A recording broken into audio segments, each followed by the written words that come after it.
Bonjour, chers choisis de Jésus.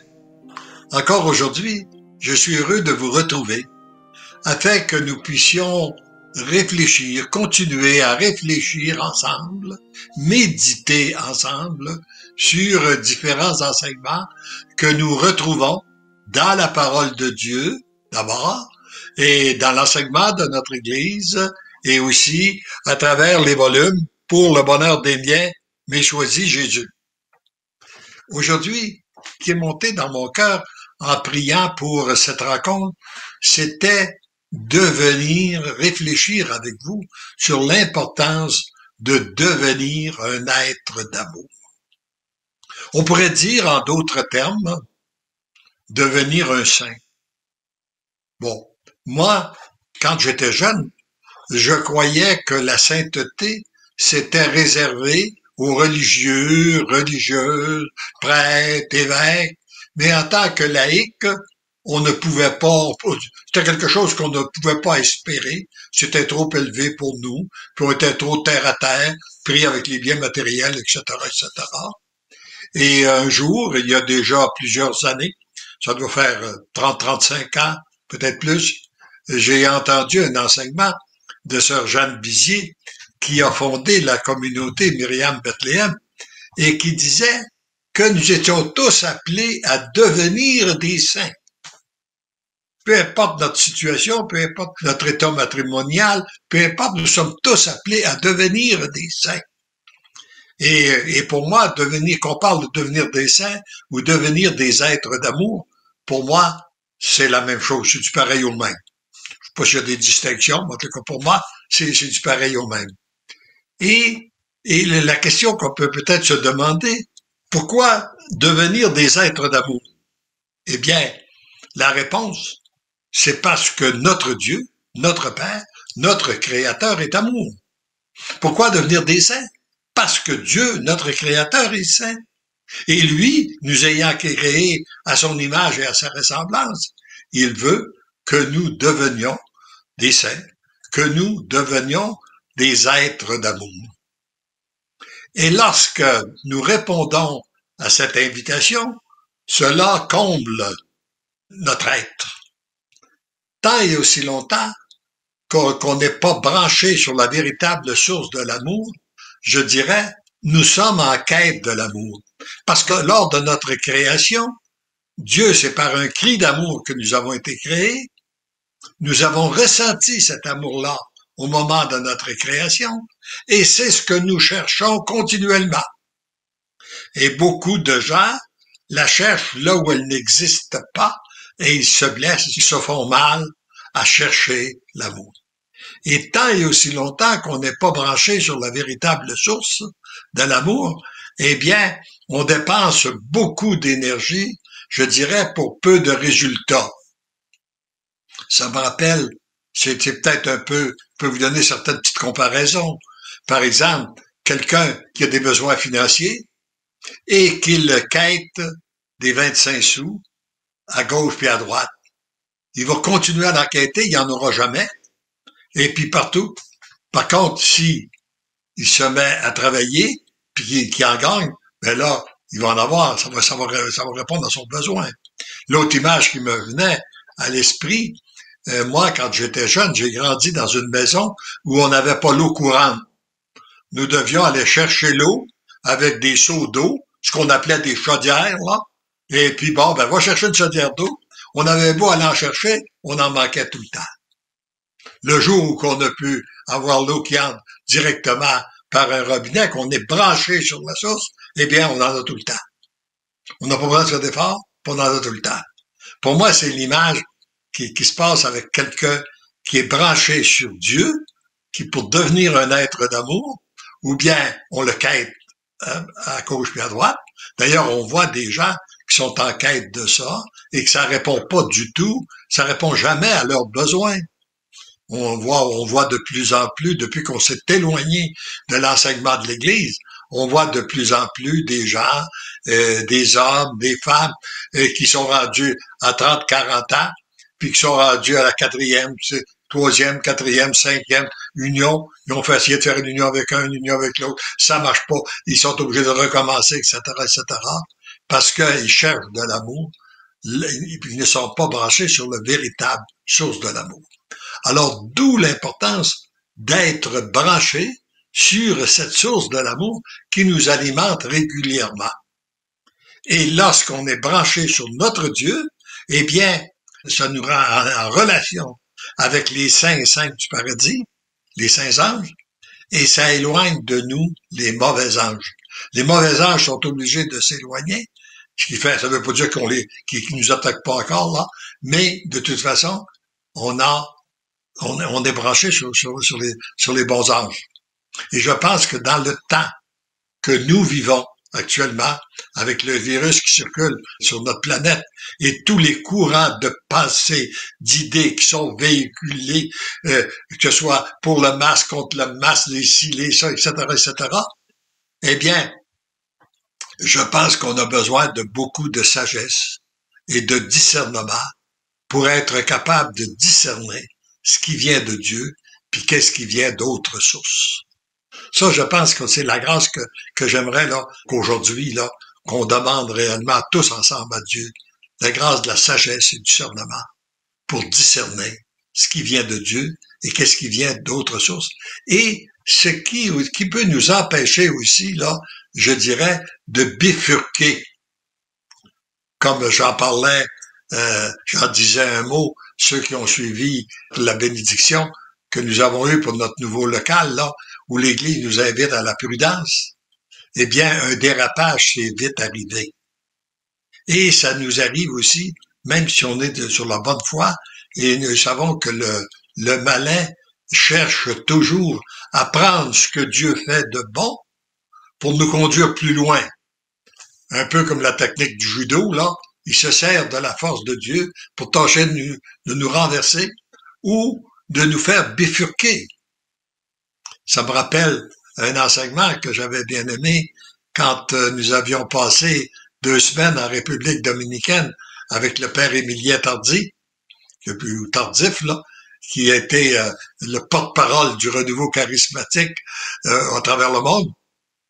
Et lui, il nous disait, vous pensez, vous, que le malin travaille d'une certaine façon et souvent vous êtes complètement dans l'erreur. On est complètement dans l'erreur. Il dit, prenons l'exemple d'une dame qui un soir va dans une soirée charismatique et qu'elle découvre l'importance de la prière. Elle vient de découvrir comme c'est important la prière, l'union à notre Dieu, etc., etc. Puis elle est touchée, elle reçoit une effusion de l'Esprit, elle est touchée, elle goûte à l'amour de Dieu et elle revient tout enflammée. Bon. Il dit, vous pensez que le malin va tout faire pour l'empêcher de prier? Ben, il dit, il est bien plus habile que ça.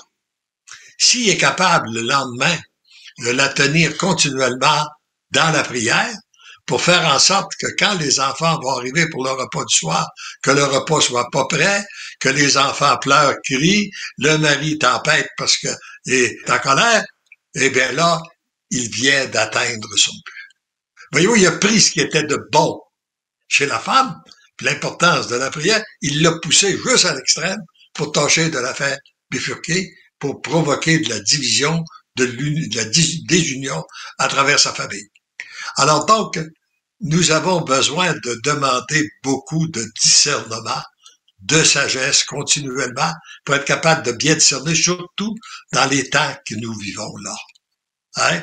Nous avons tellement de courants de pensée de toutes sortes véhiculés par les différents médias d'information que, en tout cas, c'est la grâce que je demande régulièrement le discernement, la sagesse, l'humilité, pour être capable de discerner ce qui est vrai et qu'est-ce qui est faux. Alors donc, d'où l'importance de devenir des êtres d'amour. Et maintenant, on peut se demander, l'autre question qu'on pourrait peut-être réfléchir un peu, comment pouvons-nous devenir des êtres d'amour? Eh bien là, il y a d'abord, il ne faut jamais oublier qu'il faut se référer à Jésus lui-même. Son enseignement qu'est-ce que lui nous a donné?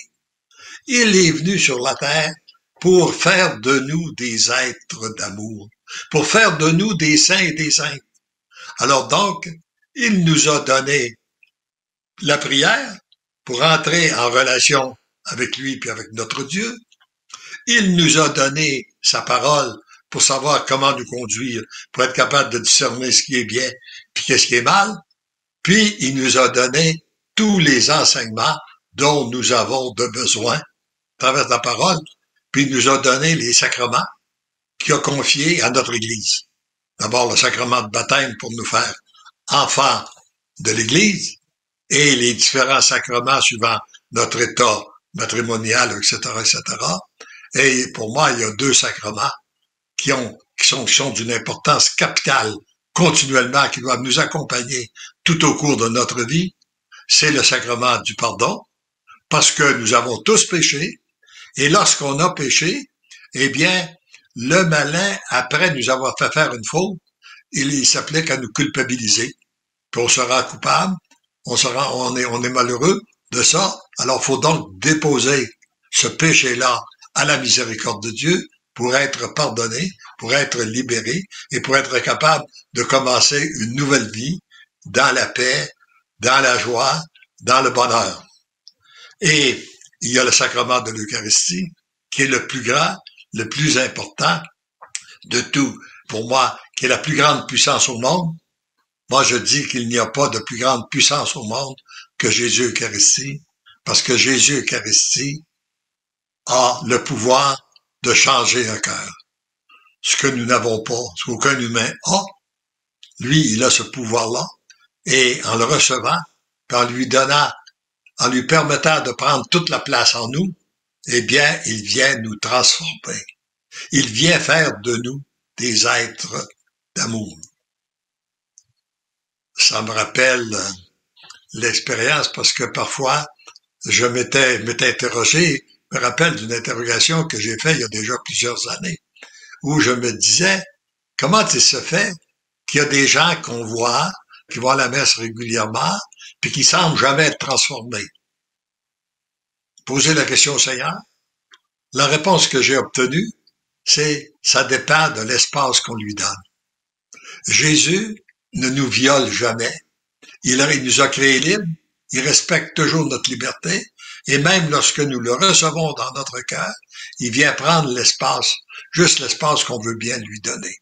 Alors, si on lui donne un petit espace, si on va communier par habitude, et puis tout ça, puis qu'on le prie pour qu'il change les autres autour de nous, ce qui est pas mauvais, mais ça lui donne pas de chance de nous changer, nous.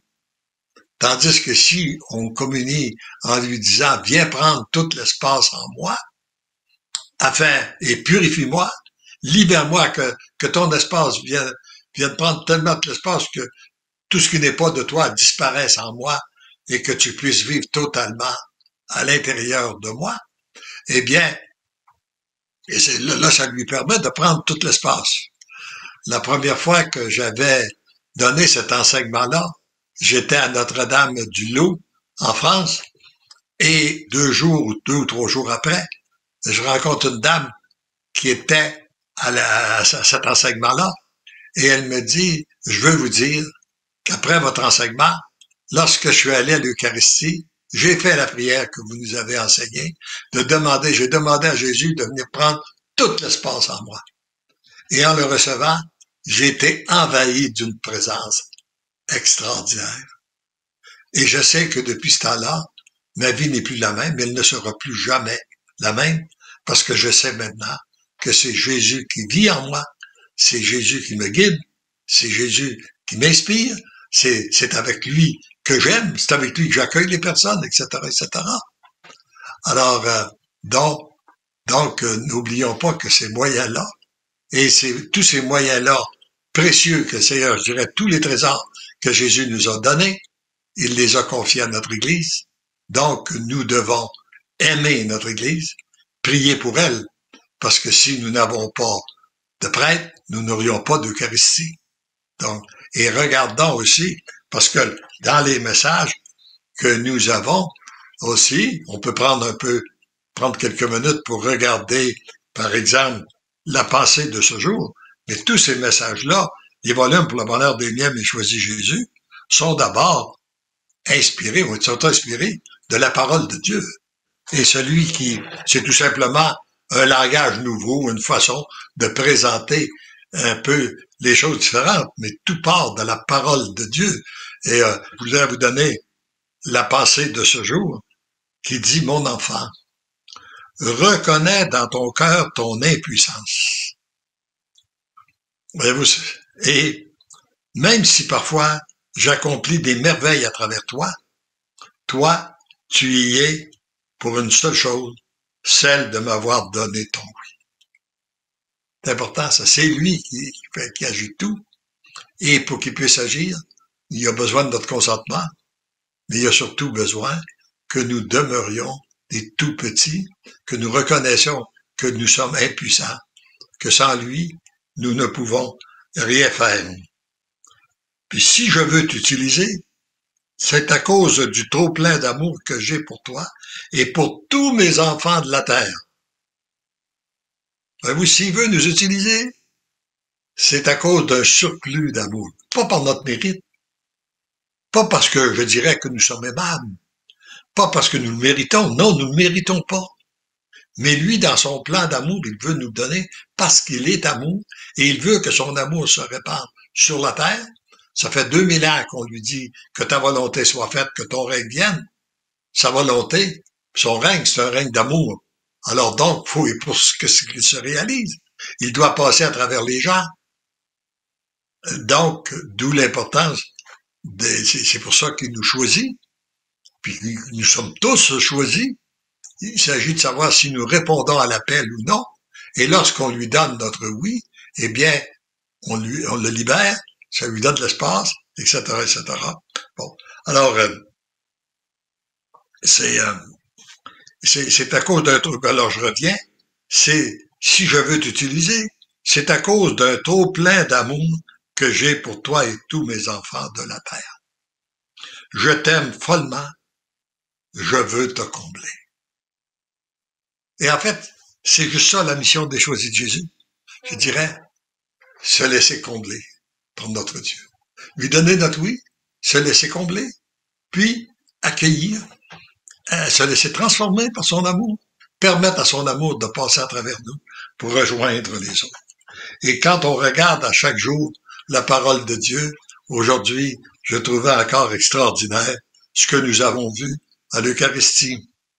Par exemple, si vous allez dans la première, puis ces réflexions-là nous aident aussi à équilibrer notre vie, à nous ajuster pour nous éviter justement de bifurquer.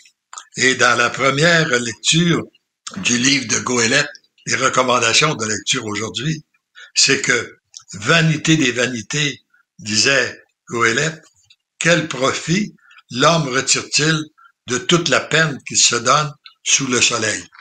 Alors, tout vient, et ça, c'était qu'on retrouve dans les recommandations, et nous, et dans le prions à l'Église du Québec, comme on fêtait la fête d'Émilie Tavernier, eh bien, on avait, dans la première lecture, la lecture de Saint Paul sur l'importance de l'amour, pour nous dire qu'on aurait beau être, à connaître toutes les langues, on aurait beau avoir la sagesse, l'intelligence, on aurait beau donner tout notre argent aux pauvres, etc., etc.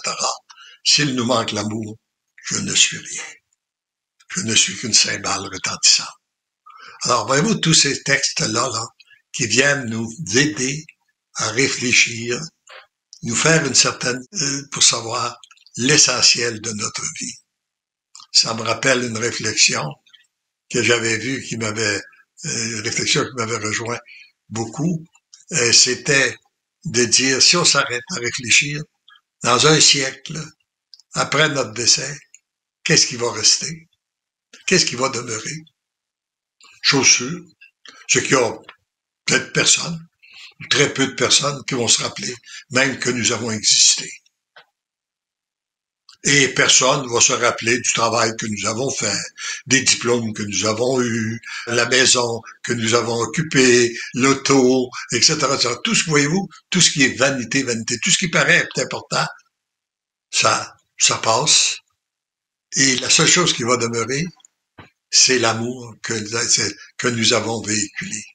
Si nous avons aimé un enfant, un véritable amour, on a permis à l'amour de Dieu de passer à travers nous, par exemple, pour les enfants que nous avons élevés, les enfants auprès de qui nous sommes dévoués, eh bien, cet amour-là continue à grandir à travers cet enfant-là. Lui, il l'a reproduit un autre et il l'a reproduit de génération en génération. Je pense que c'est la richesse d'ailleurs que nous avons reçue de nos ancêtres. Nous, ici, au Québec, qui ils ont eu leurs défauts, comme tout le monde, ils étaient pas parfaits.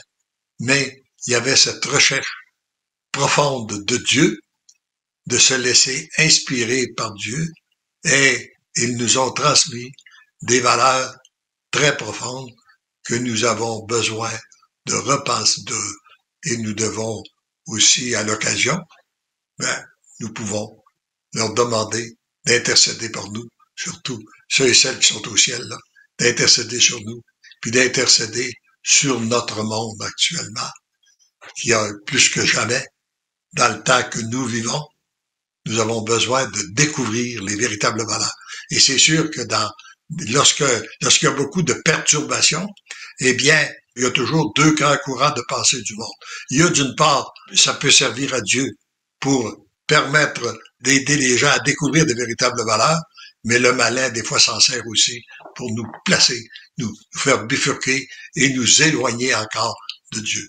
Alors, nous avons à demander le discernement, la sagesse, pour bien discerner ce qui vient de lui et qu'est-ce qui vient de d'autres sources.